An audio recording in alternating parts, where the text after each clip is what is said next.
বর্তমান সরকার দায়িত্ব গ্রহণের পর দুর্নীতি মামলায় অভিযুক্ত পুলিশের সাবেক আইজিপি বেনজির আহমেদকে গ্রেফতারের জন্য ইন্টারপোলের সাথে নিবিড়ভাবে কাজ করার জন্য নিয়োজিত পুলিশ হেডকোয়ার্টার্সের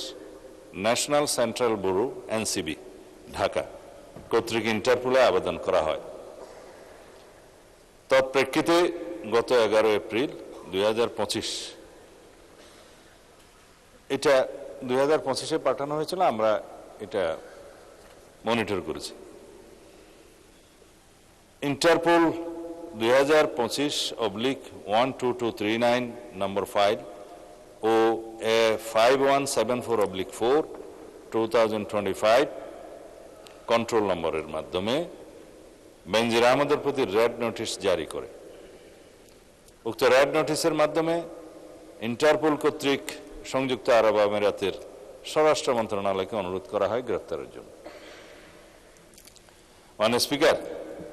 আমি এই মহান সংসদের মাধ্যমে সমগ্র জাতিকে জানাচ্ছি যে গত 12 জুন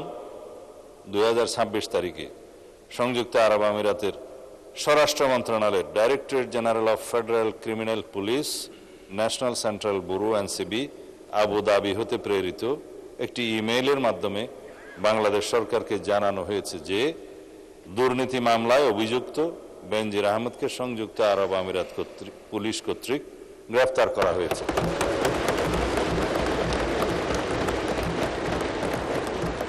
এবং তিনি বর্তমানে সেখানে আটক আছেন।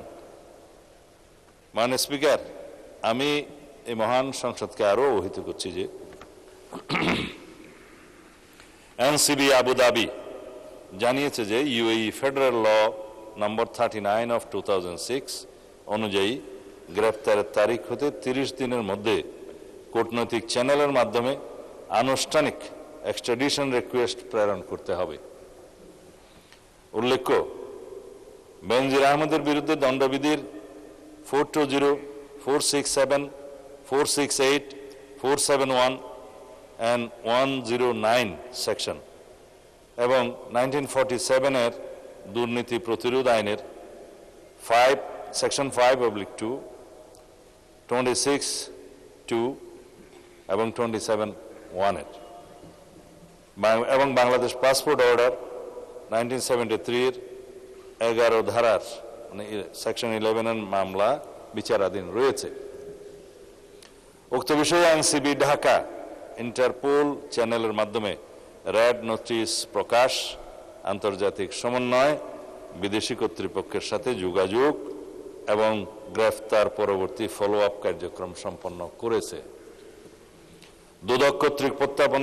প্রত্যার্পণের জন্য প্রয়োজনীয় মামলা, গ্রেফতারি পরোয়ানা ও তদন্ত সংক্রান্ত দলিলাদি প্রস্তুত, স্বরাষ্ট্র মন্ত্রণালয় কর্তৃক এক্সট্রাডিশন প্রপোজাল প্রস্তুত ও অনুমোদন এবং পররাষ্ট্র মন্ত্রণালয়ের মাধ্যমে ইউএই কর্তৃপক্ষের নিকট কূটনৈতিক চ্যানেলে আনুষ্ঠানিক এক্সট্রাডিশন রিকোয়েস্ট প্রেরণ করে